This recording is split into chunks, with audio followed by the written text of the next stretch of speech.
Hello everyone, welcome to my presentation.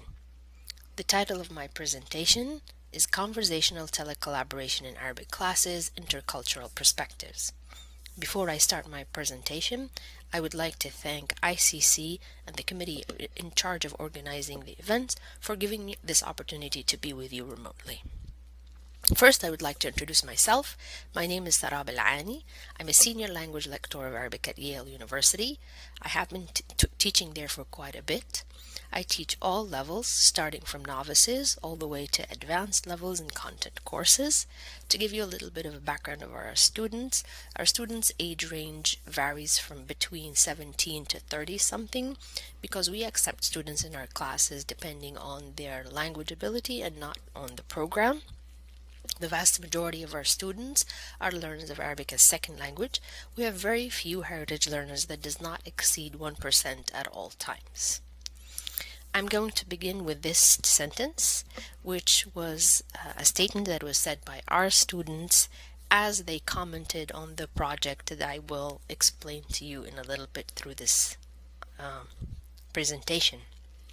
This student said that my partner is my guide in the culture, which embodies exactly one of the main goals behind this project. A little bit of a background about telecollaboration. Telecollaboration in education is the use of computer and/or digital communication tools to promote learning through social interaction and collaboration, thus moving the learner process beyond the physical boundaries of the classroom. And when I first started thinking about using telecollaboration in my class, I found out that actually telecollaboration is a procedure that is used widely and heavily in many language classes, especially in the more commonly taught languages, and unfortunately less so in the less commonly taught languages, which Arabic is one of them, due to a number of challenges that I will try to go through also briefly in the following presentation. Telecollaboration is used in language classes has a number of benefits which encourage instructors to using it over and over again. Some of which is improving the linguistic competence, definitely improving the intercultural competence.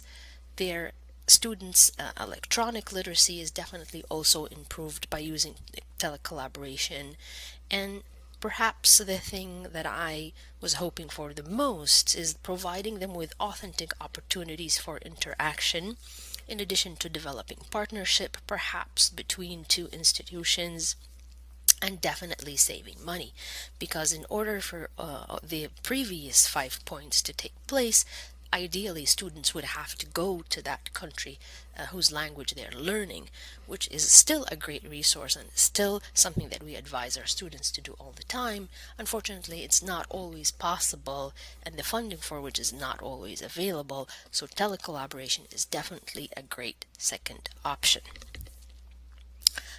As I said, telecollaboration is actually not only used in the language classes, but it's used in classes around the world, even STEM classes, I found out through my research. But the thing about telecollaboration is that it opens new avenues to help language learners improve their intercultural communicative skills as well as their language skills. This is achieved by designing and implementing online cultural collaborative tasks and environments. So whereas conversation with a partner and definitely a native speaker will definitely have great benefits on the learner, the task has to be designed and implemented in a way that focuses on the culture if one intends for the cultural benefit to be a priority. And this is something I indeed tried to do in our project. A little bit of a background into Arabic, which is perhaps one of the reasons that caused the difficulty in implementing the telecollaboration project for me and probably for other colleagues as well. Arabic is one of the few live diglossic languages in the world, and by diglossic languages it means that the language has actually two forms. It has a standard form known as Modern Standard Arabic, which is used mainly for reading and writing and in a very formal verbal communication in very limited settings. There are in addition to that, variety of dialects depending on different regions and different countries, and these are used for daily communication. In the vast majority of institutes that teach Arabic in the United States and throughout the world, the procedure is mostly done by teaching the student first the modern standard, at least until they get into a stage of intermediate to intermediate mid, and then perhaps introduce one or other dialect slowly. There are very few institutes in the US that try to teach both dialect and standard at the same time, and even fewer that only focus on dialect from the beginning. And this is one of the reasons, as I said, that creates a difficulty in finding telecollaboration, due to the fact that even though students of the language are active in their communicative skills, they might only be experienced in communicating through the standard form, which is not the true form that people would use in their daily communication. So there's always this variation and this dilemma of what to do in the communicative process. The main goal of the project was to investigate opportunities and resources to help secure and provide students with Arabic with native language partners via telecollaboration for the duration of one semester. Additionally, the project aims at designing communicative tasks that the students and their language partners are to complete in ways that enhance their cultural communication. In my attempt to seek partners, I tried first of all to explore resources in the community around me for a number of reasons. Of course, because it is going to increase the ties between different local institutes, my university being one of them, because the help would be mutual. So my students would be helping their partners, and my partners, the partners will be helping my students. In addition to that, it could, on a practical aspect, it would be more practical and perhaps easy, maybe because of logistics, and also hopingly that it would be free. One of the institutes that I sought is a local institute called Sanctuary Kitchen, which is made up of basically families of refugees, mainly from Syria, who are creating their own small business opportunity, mainly by cooking food and catering to different events. And as we investigated this resource, unfortunately, we couldn't go through it for practical aspects because despite the fact that the members of Sanctuary Kitchen did want to learn and improve their English, and this opportunity would have given them a good resource to practice their own English while at the same time teaching our students Arabic, unfortunately, they are, after all, workers, and their time and time schedule is much different from that than our students, and for those practical reasons, we could not go on collaborating with them.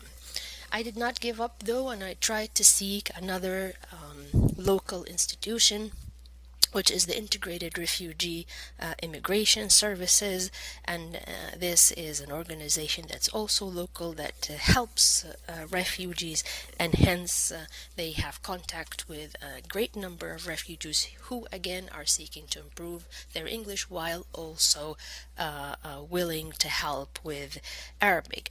I sought help for Iris, as well as a local organization called Tandem Language Cafe, which basically tries to partner people who are hoping to learn a language with partners who are hoping to learn their language in a completely free partnership, depending on their needs. And in both these cases, we could not find enough partners in each organization to fulfill the need of our students. Unfortunately, that part could not go through as well. The next step was to seek the help of Arabic Student Association. We have them on campus. They are ambassadors of their culture and their language, and I thought It would be great to help them. The students, the Arab students, were more than happy to help, and indeed we did use them on several occasions. Unfortunately, we could not use them long term because of the fact that they themselves are students and their time is limited. So whereas their help was valuable, we could not depend on it on the long run. I started asking my colleagues, especially those who have used telecollaboration in their classes continuously, for resources on finding partners. And one of the organizations that they suggested I should look at is ePals. And I, in turn, tell you, if you are considering using telecollaboration in your class, then ePals is definitely a place that you want to go to. ePals is basically an online resource in which instructors who are interested in doing telecollaborations would go and list their class and information about their class with hopes to find a partner. They will tell you what country they are in, what language they want to learn, and what language they can speak, and what kind of partner they are hoping for. When I did go to ePals and I searched for Arabic, I was able to find partners from Jordan, as you can see in the picture, who wanted to improve their English and were more than happy to converse with Arabic. Unfortunately, as you can see again from the picture, the age group of this, the students who were found on ePals was quite younger than our college students, and hence the instructor of these students did not feel very comfortable going through with the partnership, and hence, unfortunately, we could not continue the partnership. Depending on the advice of other colleagues who, as I said, use telecollaboration in their classes, I was advised to go to Unicollaboration. Unicollaboration is another great resource wherein not only one can find different classes and different instructors who are hoping for telecollaboration and details about them, but also different resources such as tasks and sample projects, ways to evaluate, and even some training, forums where you can ask questions and receive answers. It is definitely a mine for those who wish to use telecollaboration. Unfortunately, I was not able to find people who were interested in Arabic language. This almost left me with no option but to use the services of an organization that is called Natakallam. And I would like to state that before I tell you a little bit about Natakallam is that I had learned about Natakallam and I knew about them, and the reason that I tried to avoid them was that I was afraid that the kind of conversation that would go on would not be spontaneous or authentic. I was worried that the conversation would be yet another conversation between teacher and student, which I definitely did not want. In addition to that, the services of Natakallam is not free, so I definitely was trying to avoid having to pay to use telecollaboration, which is unfortunately something that I eventually could not avoid ultimately. So Natakallam is basically a non-profit organization that works with refugees and displaced people, mainly from Arab countries, but not only from Arab countries. What it tries to do through its services is to provide income for these refugees and these displaced people by training them to be language partners. I learned later on as I collaborated with them is that they try as much as possible to select people who have a background in teaching, whether teaching languages or teaching other material. In addition to that, the partners that work with them receive continuous and effective training into different strategies and pedagogical ways of handling both the students and the content. One of the fears, as I mentioned a minute later, was that the conversation be, again, yet another conversation between student and teacher. And as I started collaborating with Natakallam, they assured me that the project that I design and the way the conversation carries out depends on the aim that I want. So basically, if it was the case that I wanted the partners to teach my students, then they will. And if I wanted the partners to just have have a conversation with the students, then they will. They do require the main goals and objectives behind the project, and according to that, they will carry on following the goals and objectives behind the project.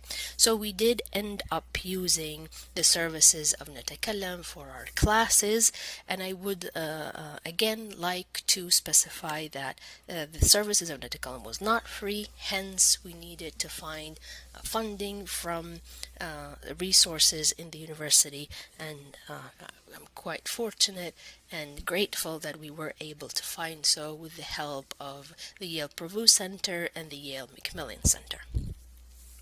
To give you a little bit of a description of the project, this took place in fall 2018.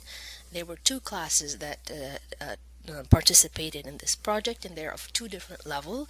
One of them is an intermediate low class that focuses mainly on modern standard Arabic, and the other one is a class that focuses on the Levantine dialect, in which the students are intermediate mid to intermediate high. The total number of students is 30. Each student received a 30-minute conversation through collaboration with Natakallam. The activities that they had to do each week, depending on the theme which each class was going through, I designed a number of questions that would highlight cultural aspects and cultural differences in that theme between the two cultures, that of the US, my students, and that of their partner.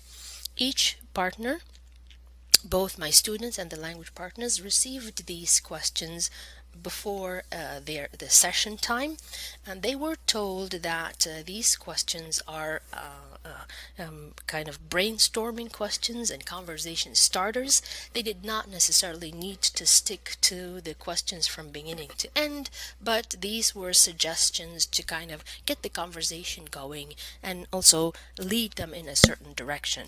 And I later learned that indeed most of the time students would start with the questions, and then the conversation with the partners would be completely spontaneous, and most of the time they would veer from the questions but stick to the theme, which is exactly what I wanted. The language partners in Natakallam were also instructed to speak dialect with the students who were studying dialect, and to try to mix up a little bit between some dialect and some standard with the student who were studying standard, because the idea, after all, was that at an intermediate level we would like to introduce them to the dialect in any case. As far as assessment is concerned, after each session, and these sessions took place on Fridays, students had until Monday to go to VoiceThread and record a description of what it is that they talked about with their partner. They were told not to record over 3 minutes, as you can see in the picture, and both myself and or my TA would then go to these recordings and give them feedback. After completing the project, students were asked to complete a survey regarding the project. Some of the questions in the survey were open-ended and others were multiple choice. One of the questions that they were asked is, what is your overall opinion of the activity? And as you can see on the slide, this is a fun way of showing their answers, in which the word that is repeated the most is the word that appears in the center of the cloud and appears the biggest. This is the group of these are the answers of the group of the students who were at the intermediate level and who did mostly MSA, and as you can see, the word speaking is in the center of their answers. So even though they had varying opinions about this activity, but they definitely appreciated the fact that they were able to speak freely and speak spontaneously with an actual native speaker. As you can see, the word native is again showed bigger and kind of in the center, an ability which they thought they actually did not have. The other group that was studying the dialect form of the language also appreciated speaking with the native more than anything. Both groups actually did mention anxiety, and when I went back to take a more specific look at the answers, I saw that the vast majority of the people who did mention anxiety were saying that in their first and possibly also second meeting they did feel anxiety with the fact that they are going to converse with a native speaker, but by the third time they were conversing with the native speaker they felt at ease. Their partners managed to make them feel relaxed about the conversation, and also they felt more confident in their ability to use the language.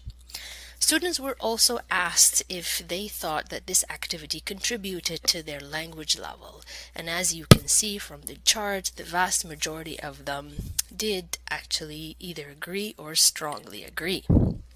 This is the second group, and the question is the same, and agreement is again in the majority. Students were asked if they think that this activity provided them with opportunity to improve their cultural knowledge, and again the vast majority of them agree. 52% strongly agree, and 38% agree. Second group, the same thing. More than half of them strongly agree, and 33% of them do agree. I find that the open-ending questions are more telling in terms of the students' opinion in this regard. So when they were asked, what is your overall opinion of this activity?